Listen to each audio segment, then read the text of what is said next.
हरे कृष्णा, राधे राधे। स्वागत है आपका कन्हैया स्टोरी की आध्यात्मिक यात्रा में। फ्रेंड्स, आज इस वीडियो में हम माँ मंगला गौरी व्रत के उद्यापन विधि के बारे में जानेंगे। माँ मंगला गौरी व्रत का उद्यापन विधि के बारे में जानने से आप इस व्रत का पूर्ण लाभ प्राप्त कर सकते हैं, क्योंकि कोई भी व्रत तब तक पूर्ण नहीं माना जाता है जब तक आप उस व्रत का उद्यापन ना कर दें। मंगला गौरी का व्रत सावन सोमवार के अगले दिन यानी कि मंगलवार को रखा जाता है। शास्त्र में मंगला गौरी के व्रत का बहुत अधिक महत्व बताया गया है। इस व्रत को करने से विवाह संबंधी सभी ग्रह बाधा समाप्त हो जाती है। अगर कोई सुहागन स्त्री इस व्रत को करती है तो उसे वैवाहिक सुख, संतान सुख आदि सभी सुखों की प्राप्ति होती है। और अगर कोई कुंवारी कन्या इस व्रत को करती है तो उसे अच्छे वर की प्राप्ति होती है। तो आइए जानते हैं मंगला गौरी व्रत की उद्यापन विधि के बारे में। माँ मंगला का जो व्रत है वह श्रावण मास के मंगलवार को किया जाता है। इसका उद्यापन दो तरीके से आप कर सकते हैं। पहला तरीका ये है कि सावन के पहले मंगलवार से शुरू करके पूरे साल जितने भी मंगलवार पड़े उन सब पे आप व्रत रखें और अगले साल सावन के आखिरी मंगलवार को व्रत का उद्यापन कर दें। यानी कि पूरे एक साल आप व्रत करें या फिर सावन आप मंगलवार का व्रत रखें पूरे 5 साल तक और छठे साल सावन के आखिरी मंगलवार को आप माँ मंगला गौरी व्रत का उद्यापन कर दें। या तो आप 1 साल रखें या फिर पूरे 5 साल रखें। तो जैसा भी आप व्रत का संकल्प लें उसी के अनुसार आप व्रत का उद्यापन करें। अब आइए जानते हैं कि इसका उद्यापन कैसे करें। तो माँ मंगला गौरी का व्रत का जो उद्यापन है वो आप बहुत भव्य तरीके से भी कर सकते हैं और सिंपल तरीके से भी कर सकते हैं। तो आज इस वीडियो में हम माँ मंगला गौरी व्रत के उद्यापन की सरल विधि जानेंगे कि कैसे आप आसानी से घर पर स्वयं माँ मंगला गौरी व्रत का उद्यापन कर सकते हैं। तो सबसे पहले तो माँ मंगला गौरी व्रत के उद्यापन के लिए 4 पंडितों को बुलाने का विधान होता है। 4 पंडितों को बुलाकर व्रत का उद्यापन किया जाता है। 4 पंडित अगर आप नहीं बुला सकते हैं तो 1 पंडित बुलाकर भी आप व्रत का उद्यापन कर सकते हैं। अगर आप 1 पंडित भी नहीं बुला सकते हैं तो पंडित जी का जोड़ा, खाना और दक्षिणा उनके घर पहुंचानी होगी। अगर आप खाना भी नहीं पहुंचा सकते हैं तो सूखा सामान यानी कि खाने का सूखा सामान, दाल, चावल, पूरी का आटा और मीठे में चीनी या गुड़ या मिठाई जो भी आप देना चाहें वो आपको पंडित जी के घर भिजवाना होगा। यानी कि अलग से पंडित जी के लिए सारी सामग्री निकाल कर रखनी होगी और फिर पंडित जी को देनी होगी। तो आइए जानते हैं कि अगर आप पंडित जी को नहीं बुला रहे हैं तो स्वयं उद्यापन कैसे करें। तो उद्यापन से 1 दिन पहले आपको अपने हाथों में मेहंदी लगानी है और नए वस्त्रों की आपको तैयारी करनी है जो भी आपको उद्यापन के दिन पहनने हैं। जो वस्त्र होंगे वो आपके लाल, पीले या गुलाबी रंग के होने चाहिए। इसके अतिरिक्त और कोई भी रंग नहीं होना चाहिए।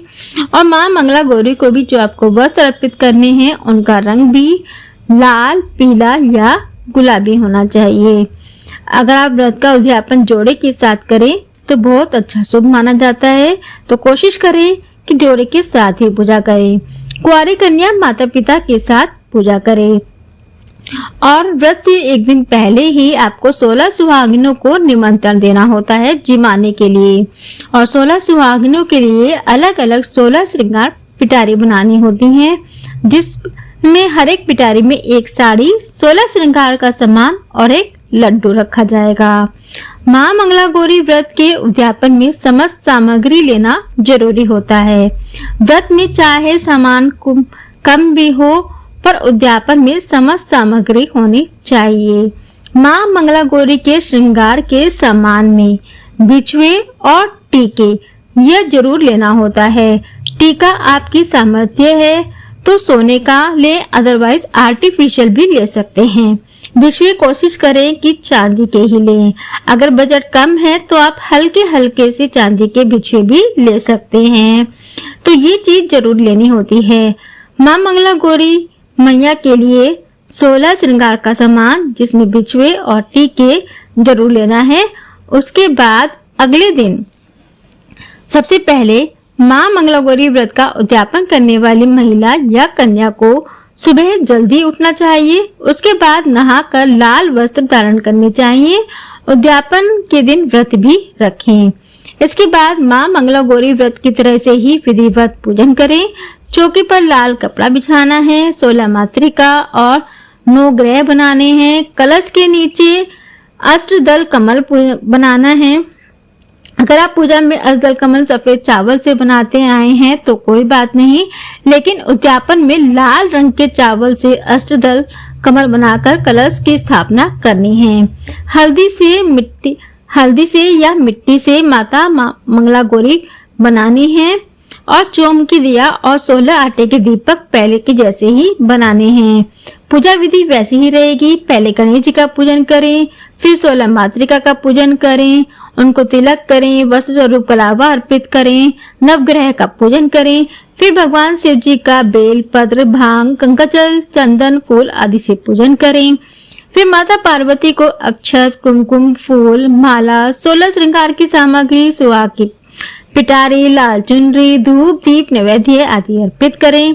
माता की पूजन के पश्चात उनको सभी 16 की संख्या में वस्तुएं अर्पित करें। 16 मालाएं, लौंग, सुपारी, इलायची, फल, पान, लड्डू, सुहाग की सामग्री, 16 चूड़ियां तथा मिठाई अर्पण करें।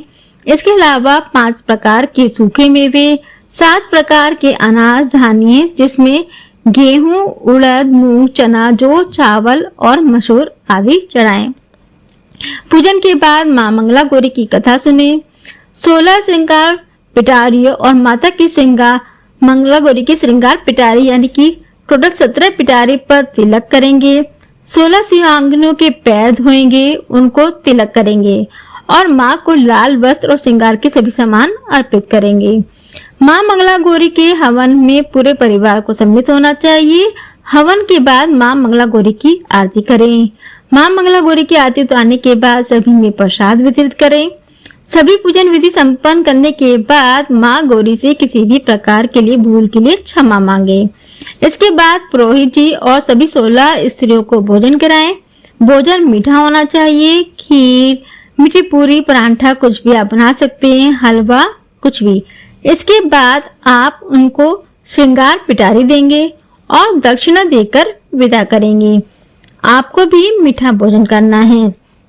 फिर अगले दिन जब आप माता का विसर्जन करेंगे तो माता के श्रृंगार का सामान सास को या जेठानी को या पंडिताइन को दे सकते हैं। कलश के नीचे रखे चावल चिड़ियों को डाल दें। कलश के पानी को पूरे घर में छिड़काव कर दें। फिर आप नमक का भोजन कर सकते हैं। आपका व्रत पूर्ण होगा। तो ये है सरल सी विधि। और अगर आप पंडित जी को बुलाकर करते हैं उद्यापन तो वो हवन कराकर पूरे विधि विधान से व्रत का उद्यापन करा देंगे। तो ये है सरल सी विधि कि आप मंगला गौरी व्रत का उद्यापन किस प्रकार से कर सकते हैं। तो माँ मंगला गौरी की कृपा आप सभी पर बनी रहे। जय माता दी।